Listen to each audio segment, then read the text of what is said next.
Bonjour, bonjour, bienvenue sur le podcast d'Étoiles. Aujourd'hui, je vais vous parler de la nouvelle lune dans le signe des poissons et aussi de l'équinoxe. En fait, le 19 mars à 1h23, la nouvelle lune se produit donc à 28 degrés du signe des poissons, au bord extrême du zodiaque. Vous voyez à la toute fin du zodiaque, là où un cycle s'achève avant que le suivant ne commence. Et puis, une trentaine d'heures plus tard, le Soleil va franchir le degré zéro du Bélier et ce sera l'équinoxe du printemps. En fait, les deux événements forment ensemble un seuil d'une nature exceptionnelle, tant ils se concentrent à la fois sur la fin d'un cycle et l'élan de commencement d'un autre. Et donc, c'est véritablement stupéfiant quand on fait de l'astrologie de voir ce qui se passe quand tout concorde et à quel point c'est intense et dense. Il y a la conjonction Saturne-Neptune qui s'est produite le 20 février dernier au degré zéro du Bélier justement, qui lui est le point de commencement absolu du zodiaque, qui est aussi nommé l'axe du monde. On en a déjà beaucoup parlé, j'ai fait des podcasts à ce sujet. D'ailleurs, si vous voulez voir ce que ça implique dans votre thème, j'en ai fait un en fonction des maisons impactées, donc de façon à ce que vous puissiez voir en quoi ça peut vous parler personnellement. Mais pour rappel, pour retrouver une telle rencontre en ce lieu précis, au tout premier degré du signe du Bélier, il faut remonter à plus de 2600 ans, jusqu'à Solon, l'archonte d'Athènes, ce législateur visionnaire qui refondait alors les lois d'une civilisation.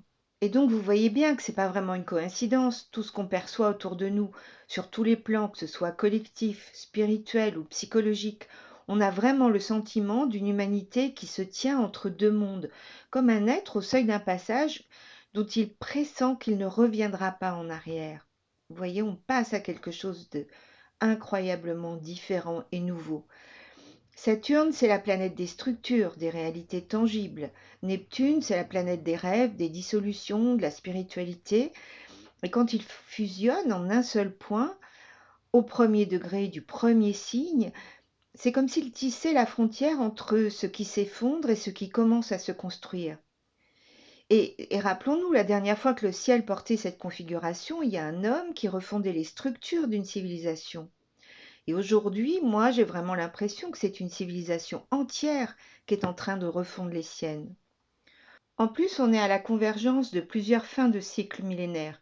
Selon l'enseignement de Sri Yukteswarji, qui était le maître de Yogananda, le grand cycle de précession des équinoxes, vous savez, qui dure 25 920 ans, se divise en un arc descendant de la lumière vers l'obscurité et un arc ascendant de l'obscurité vers la lumière. Et nous nous trouverions précisément au point de bascule entre les deux, à l'endroit exact où le balancier s'immobilise avant d'entamer son mouvement ascendant. Et c'est ce que la tradition védique nomme la fin du Kali Yuga, autrement nommé l'âge de fer ou l'âge sombre, enfin c'est l'ère de la densité, de l'oubli. Et cette nouvelle lune du 19 mars et l'équinoxe du 20 mars, quand on les étudie, on voit bien que ça s'inscrit incroyablement dans ce mouvement de bascule. On peut vraiment ressentir que c'est bien plus que de simples phénomènes célestes, ça prend la dimension d'un, je ne sais pas, d'un véritable rite initiatique planétaire. Du coup, je n'ai pas pu m'empêcher, pour mieux comprendre l'ensemble, d'aller voir le symbole Sabian du 29e degré des poissons. Vous savez, on regarde toujours le degré, on arrondit le degré auquel ça se passe pour trouver, donc c'est 28 degrés 40 et quelques minutes, je crois. Je vérifie. 28 degrés 27 minutes exactement, et donc on regarde le 29e degré des poissons. Et en fait, c'est d'une précision lumineuse, si j'ose dire. Voilà ce qui est écrit. La lumière déviée par un prisme qui se réfracte en un spectre de couleurs multiples. Sa dominante, c'est la faculté d'analyse nécessaire pour décrire le jeu de la vie sous des multiples aspects, et son message profond, c'est que l'existence implique différenciation. Donc ce symbole, il dit quelque chose d'essentiel sur ce passage. On ne sort pas du signe des poissons, ce signe qui est quand même l'unité indifférenciée, la dissolution de toutes les frontières, pour entrer dans un monde uniforme et blanc. En fait, on en sort déployés, nuancés, distincts les uns des autres dans notre manière propre d'incarner la lumière commune. Et donc, en plus, ce degré porte une mémoire particulière. Saturne puis Neptune l'ont traversé plusieurs fois lors de la rétrogradation finale en Poisson, et en y déposant chaque fois une strate de dissolution et d'approfondissement. Et donc cette nouvelle lune, elle vient sceller ce travail invisible, et le prisme qu'elle tend à la lumière invite chacun à reconnaître en quelle couleur singulière il est appelé à briller. Et je trouve que cette configuration porte un message d'espoir pour toutes celles et pour tous ceux qui se sentent bloqués depuis si longtemps, depuis de longs mois, voire des années, comme si quelque chose tardait sans raison, comme si l'effort ne portait plus ses fruits, on lague dans quelque chose un peu brouillard, un peu difficile. Parce que Saturne et Neptune, ils ont quand même longuement stationné dans les derniers degrés du signe des Poissons. Et ça a créé une période d'attente intense, parfois complètement décourageante. On avait l'impression de piétiner, on pouvait aussi avoir la peur d'avoir raté quelque chose. Et en fait, là, j'ai l'impression que le message est clair, rien n'a été manqué, l'attente était absolument indispensable. Vous savez, ça me fait penser à l'immobilité de la chrysalide. C'est pas du tout une stagnation, c'est une transmutation. À l'intérieur du cocon, ce qui était chenille se dissout entièrement avant de renaître sous une forme que rien n'annonçait. Rien n'a été manqué. L'attente, c'est la condition même de la naissance. Et dans les semaines qui viennent, ce qui était retenu se libère et ce qui attendait son heure trouve enfin la porte ouverte. Et si on regarde un peu plus dans le thème, Mercure, donc c'est la planète du langage et de la pensée, il se trouve en conjonction très étroite avec le nœud nord, à 8 degrés tous les deux, du signe des Poissons, et il va reprendre sa course directe le jour même de l'équinoxe. Donc le nœud nord, il désigne la direction d'évolution collective de l'âme, et sa conjonction avec Mercure en Poisson signifie vraiment que le chemin de croissance de l'humanité pourrait désormais passer par une intelligence intuitive où la perception intérieure guide la logique plutôt qu'elle ne lui obéit. Mercure en Poisson, c'est vraiment pas son truc de démontrer les choses. En fait, il pressent, il reçoit, il reconnaît. Et donc, soyons à l'écoute. On pourrait avoir des informations. Encore faut-il ralentir pour leur prêter l'oreille.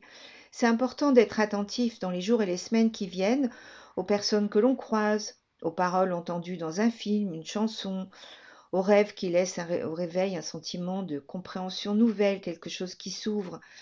Vous voyez, Mercure en Poisson, il livre pas vraiment ses messages en tête à tête. En fait, il les glisse dans l'atmosphère. C'est un peu comme des notes de musique et qui attendent d'être reconnues par ceux qui ont appris à les entendre. Vous voyez, mettons-nous à l'écoute. Après, il y a l'équinoxe du Bélier qui arrive donc 38 heures après, hein, vraiment très très proche de cette nouvelle lune. Et c'est pas du tout un accident de calendrier, c'est vraiment, enfin comment dire, ça signifie vraiment que les deux événements partagent presque exactement le même ciel. En fait, c'est comme si l'un prolonge l'autre dans une sensation de souffle de renaissance. Comme si la nouvelle lune semait la graine dans l'obscurité poisson, si j'ose dire, et l'équinoxe la projette dans la lumière du feu originel. Le degré zéro du bélier, c'est vraiment le point le plus chargé symboliquement de tout le zodiaque. C'est ce que l'on nomme aussi l'axe du monde. Tout ce qui s'y trouve est projeté sur la scène collective, amplifié, rendu visible. Et en 2026, quand le Soleil entre sur ce point-là, à 0 degré, eh bien, il rencontre qui? Saturne et Neptune, qui ont établi leur conjonction moins d'un mois auparavant. Donc ça signifie que le Soleil réactive immédiatement toute la symbolique de cette conjonction historique en l'illuminant et en la portant à la conscience collective. De plus, quand on regarde le tableau planétaire de cet équinoxe, il est spectaculaire. Si on inclut Chiron et Eris, il n'y a pas moins de 7 corps célestes qui se trouvent en bélier. On sait tous, hein, nous les astrologues, ce type de concentration est vraiment exceptionnel. On n'a a priori jamais rien vu de comparable de notre vivant. Le bélier, c'est le signe du commencement, de l'impulsion première, de la conscience qui dit « je suis » avec une confiance sans détour. Et cette accumulation planétaire en bélier, elle parle d'une énergie d'initiation collective d'une ampleur inégalée. L'énergie du bélier, elle est physique, directe, souveraine. Elle n'attend pas, elle ne procrastine pas, elle ne se perd pas dans les nuances indéfinies des poissons, elle agit. Et cette année, elle est quand même combinée à l'année du cheval de feu en astrologie chinoise et à une année 1 en numérologie, le chiffre du commencement absolu, du leadership, de l'impulsion créatrice. Et elle dessine un portrait de l'humanité qui se redresse, qui reprend possession de sa propre histoire et qui réclame sa souveraineté. Il ne faut pas oublier, hein, le bélier, c'est le signe de l'impulsion première, de la conscience qui affirme son existence avec une confiance absolue. Et donc on voit bien qu'il y a une énergie d'initiation collective qui est d'une ampleur inégalée. Évidemment, il faut aller voir Mars, qui est le maître du signe du bélier. Et là, en ce moment, il se trouve en poisson, et au moment de l'équinoxe aussi. Donc ça tempère un peu l'ardeur guerrière du bélier.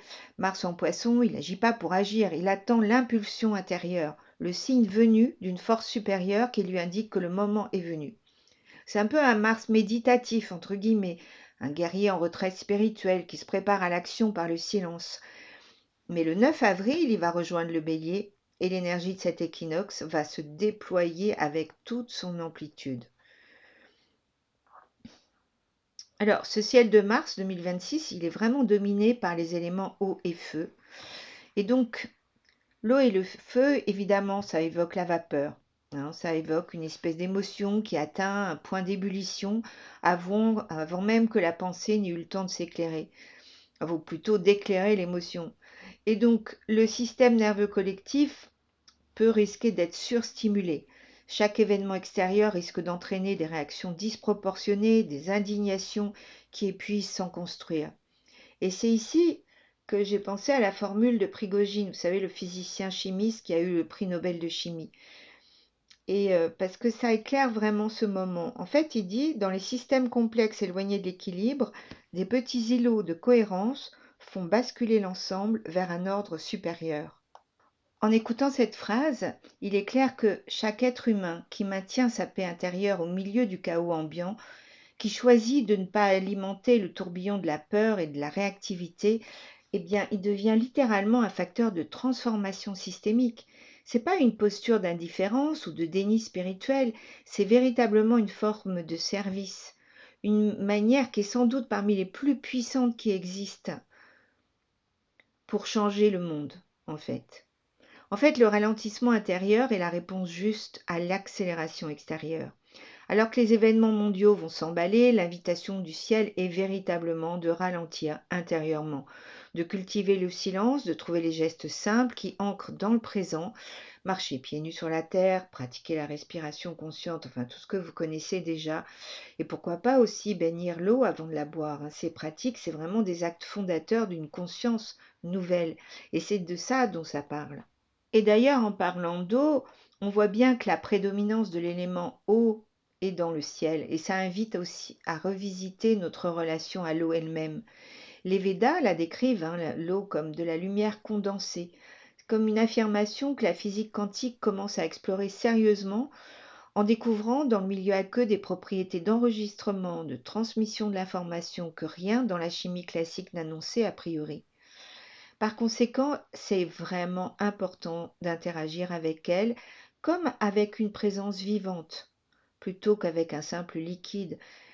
C'est à nouveau, c'est pas une pratique mystique en fait, c'est modifier les énergies de l'eau ou de ce qu'on s'apprête à incorporer et donc de créer un cercle vertueux de façon à ce que tout ce que cette eau portera dans son retour au cycle universel puisse se mettre en place. En parlant d'eau, on a aussi Jupiter en cancer qui est exalté, hein, dans ce signe de l'eau par excellence. Il est conjoint à Sirius, notre soleil spirituel selon de nombreuses traditions ésotériques, et il forme un carré avec Vénus en bélier. Et donc cet aspect est un peu à double tranchant parce qu'il peut déclencher des élans émotionnels très forts, des enthousiasmes débordants qui poussent à des décisions financières excessives, à des dépenses impulsives dictées par le désir et l'enthousiasme. Mais Le côté lumineux, il porte aussi une énergie expansive magnifique, une très belle générosité émotionnelle, une capacité immense à agir depuis le cœur plutôt que depuis le calcul. Donc soyons juste attentifs à ce que l'enthousiasme ne devance pas le discernement. Globalement d'ailleurs, dans ces énergies, c'est plutôt de cela dont ça parle, hein, de penser, s'apaiser, discerner pour passer à l'action. Les poissons sont le signe des fins de cycle karmique par excellence, celui où l'âme récapitule, dissout ce qu'elle a plus besoin de porter, et pour se préparer à renaître plus allégée. Et donc, cette dissolution, elle ne s'accomplit pas automatiquement. Elle demande, elle exige, elle requiert un acte intérieur, un consentement. Uranus en taureau est en sextile exact avec la nouvelle lune. Et en fait, Uranus apporte une énergie libératrice et directe. En fait, j'ai l'impression Uranus nous pose cette question, est-ce que les fardeaux qu'on porte, les difficultés qu'on a, ça nous définit encore, ou est-ce que c'est simplement devenu une habitude? Le sextile, ce sont des aspects d'opportunité, et donc ça rend ce lâcher-prise beaucoup plus accessible qu'il ne l'a jamais été. La porte est ouverte. On peut vraiment se libérer de vieilles croyances, de vieilles habitudes, de vieilles visions qu'on a de soi-même et des autres. En conclusion, rappelons-nous que l'équinoxe est le seul moment de l'année où le jour et la nuit se tiennent en équilibre parfait. Ni l'un ni l'autre ne l'emporte. Et pourtant, tout penche déjà vers la lumière. Le nouveau monde, ce n'est pas un lieu que l'on atteindra après une révolution ou une catastrophe. C'est une fréquence que l'on incarne ici et maintenant avec le corps que l'on a aujourd'hui. Lorsqu'on choisit délibérément de ressentir, aussi imparfaitement que ce soit, les émotions de l'amour, de la joie, de la gratitude et de la paix, non pas comme des performances, mais comme des orientations sincères du cœur, on se met à cette fréquence. Et c'est là qu'une qualité de réalité différente commence à se manifester. Les synchronicités s'intensifient, les rencontres justes peuvent se produire, les portes s'ouvrent là où on ne voyait que des murs. Vous voyez l'importance? Les 12 prochains mois s'annoncent intenses, traversés de dynamiques collectives immenses, évidemment, on le voit, hein, c'est déjà à l'œuvre, avec des bouleversements géopolitiques, des phénomènes climatiques aussi qui vont nous confronter à nos limites. Donc, j'ai envie de dire que le ciel de cet équinoxe ne nous demande pas de nourrir le loup de la peur et de la guerre, mais il s'agit de nourrir quelque chose de bien plus lumineux. C'est pas par naïveté ou par refus de voir la réalité, mais parce que nous choisissons d'être au milieu de l'océan du chaos, ces petits îlots de cohérence dont Prigogine dit qu'ils peuvent faire basculer le tout vers un ordre supérieur. Ne l'oublions pas, nous sommes co-acteurs de ce monde. Et le papillon, dont le mot grec psyché désigne à la fois l'âme et le papillon, nous enseigne que la transformation la plus complète passe par une métamorphose intérieure totale. Ce n'est pas la chenille qui devient un peu plus grande ou légèrement améliorée, c'est un être qui se dissout dans le cocon de sa propre chrysalide pour renaître dans une forme entièrement nouvelle, capable de vol dont il ne pouvait auparavant que rêver en rampant. Vous voyez, nos rêves vont pouvoir se concrétiser. Nous avons dissous ce qui n'avait plus lieu d'être, nos anciens fonctionnements, nos anciennes façons de voir, pour créer quelque chose de nouveau. Et ce passage, il ne se franchit pas en regardant le ciel, il se franchit en regardant au-dedans, là où quelque chose attend depuis si longtemps d'être reconnu et libéré. On vit vraiment cet espace un peu d'équilibre entre ce qui s'achève et ce qui commence, entre ce que nous étions et ce que nous devenons. Et le seuil, il n'est pas derrière nous, il est exactement là où on pose nos pieds. Au fond de nous, on l'a toujours su, et ce toujours, il est maintenant. Voilà, merci pour votre écoute. N'hésitez pas à liker, commenter, partager, parce que cette chaîne existe grâce à vous. Et je vous dis à tout bientôt pour un nouveau podcast.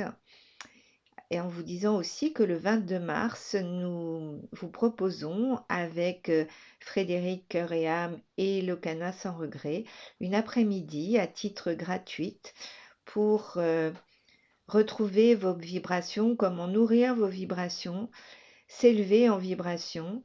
euh, voilà, dans ce moment si important que nous traversons en ce moment. Je vous dis à tout bientôt.